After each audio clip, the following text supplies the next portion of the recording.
morning guys, it's the 11th of December already and I haven't bought a single present, so I need to get on with that soon. Been a bit busy with other things. So today's the move day.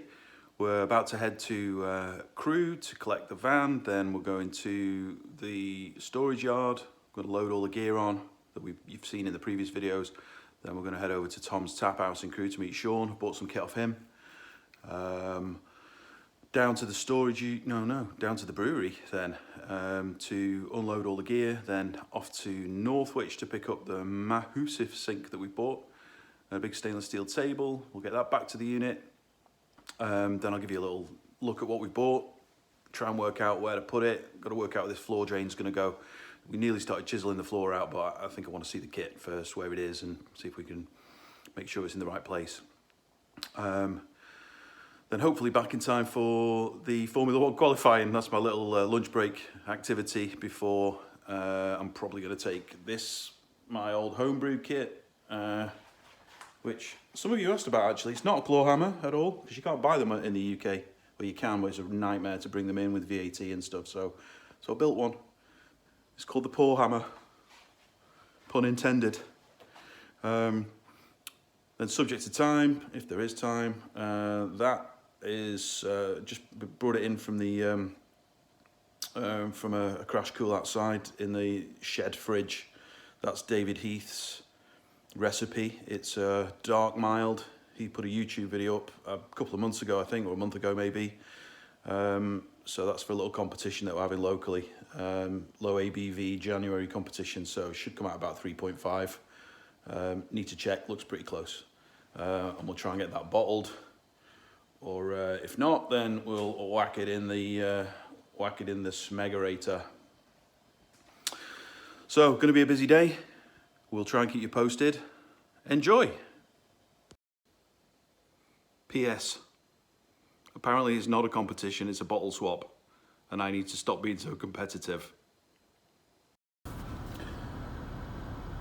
And we can't move a brewery without a poor quality breakfast with no nutritional value whatsoever, but it tastes so good. So you got a bit I know. cleaning to do, Andrew. I've got plenty of cleaning to do. There you go. We've got a boot full and a wagon full. Right. Didn't manage to film most of it. We were too busy lifting, but that's most of it loaded now. So we just got to get to Crewe, get the other match done, and then we'll head over to the brewery, drop it off, then up to Northwich to pick up the other table and sink. This man built this truck with his bare hands and a welding torch. I should know how. You use a torch for welding? I've got no idea. A welding thingy.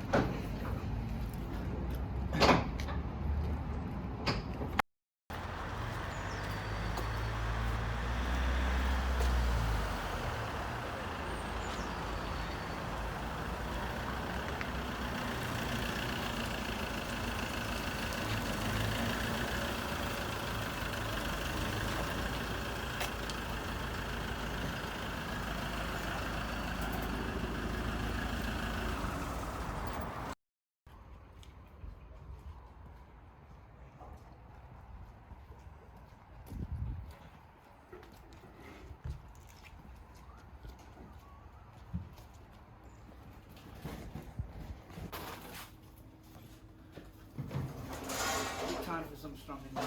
It's gonna stick the pallet truck under it. You don't need straps, it won't move.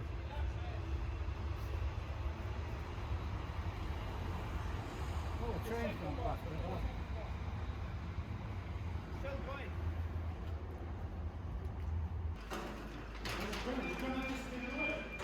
He's off. He's ready for off. You want to watch his back, Ted?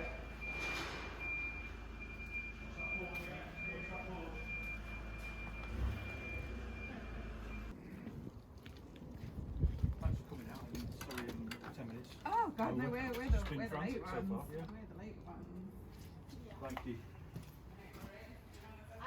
Do you still, when you go home from school, do you still have to put your chair on the table? I don't think they do that Don't you do that anymore. anymore? Is that a health and safety thing? I've no idea, but it used to be the best part. I didn't know why we did that for about 15 years, and then I'm like, gives the cleaners an easy life. Yeah. So you can push cheese here and then you can make little squares. Isn't that clever, I think?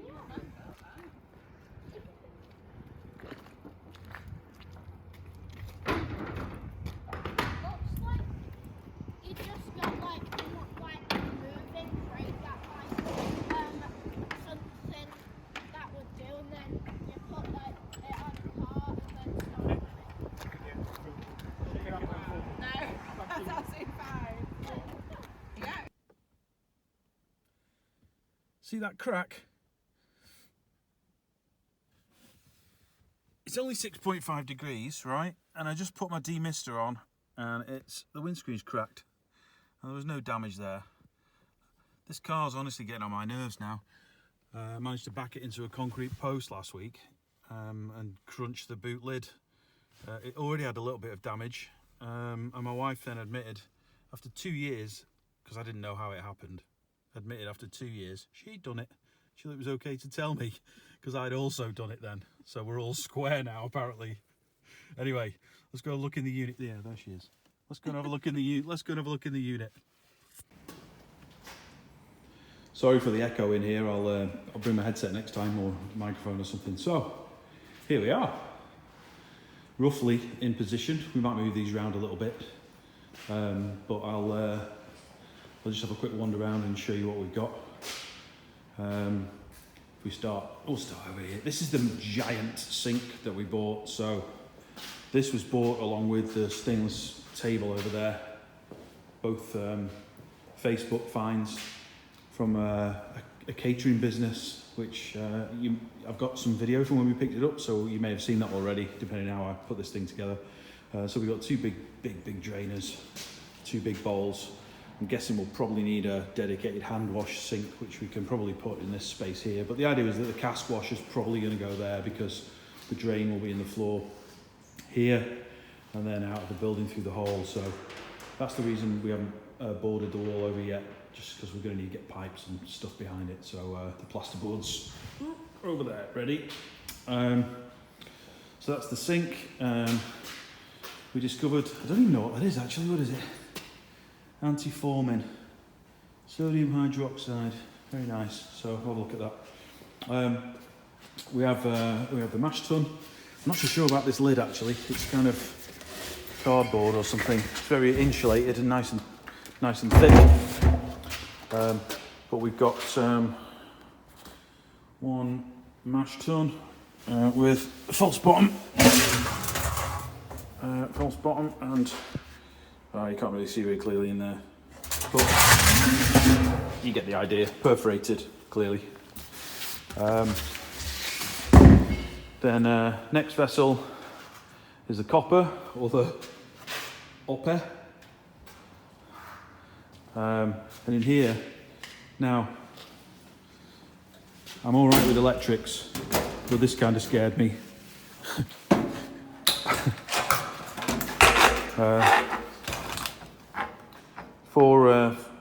Four 13 amp fuse spurs, one for each of the heating elements within.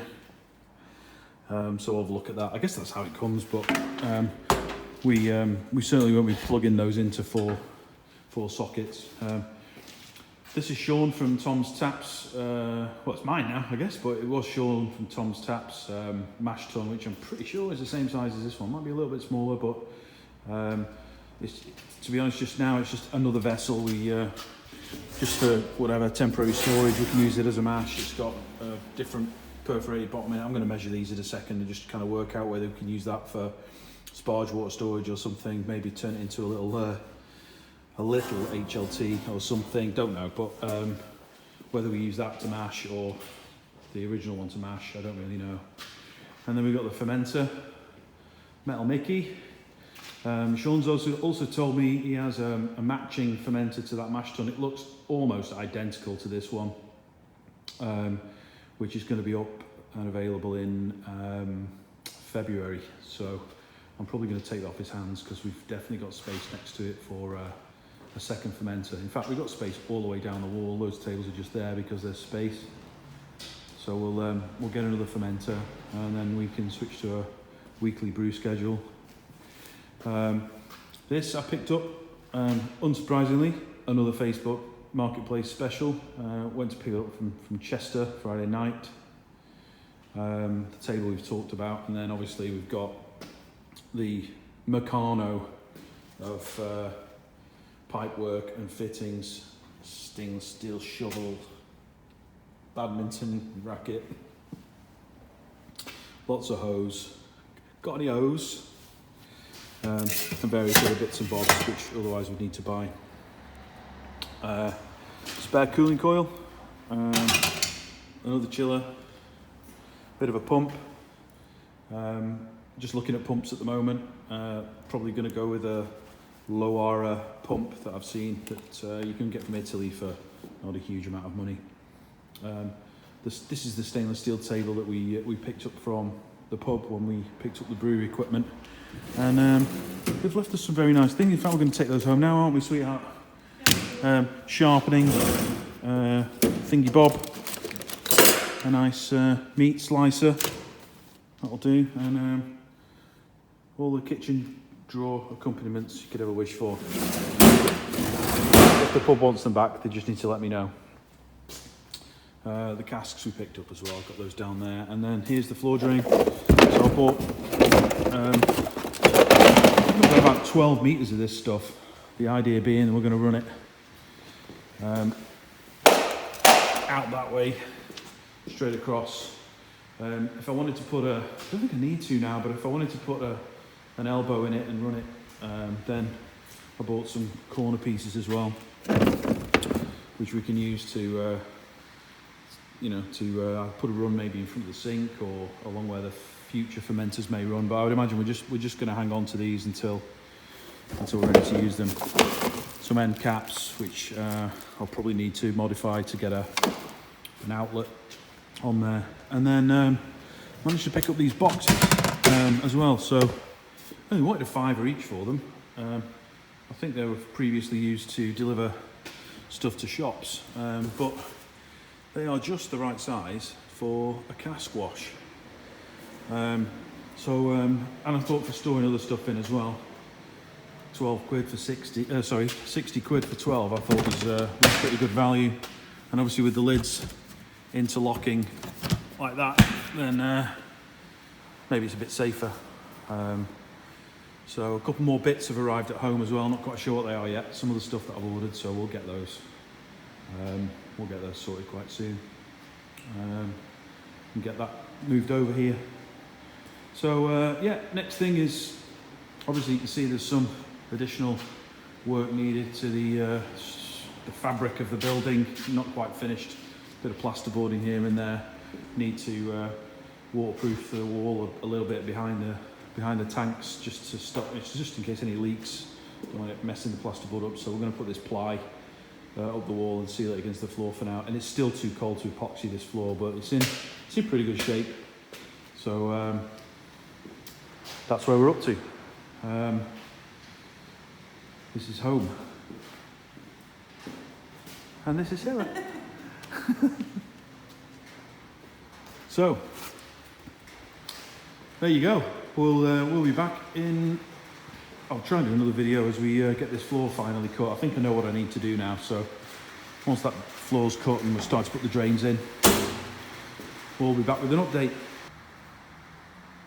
You might notice this hole in the wall. We're not actually completely separate from next door yet. They've yet to finish the partition between the two units, but I just had a quick nosy next door, and at least one of my viewers will be a fan of this, I think.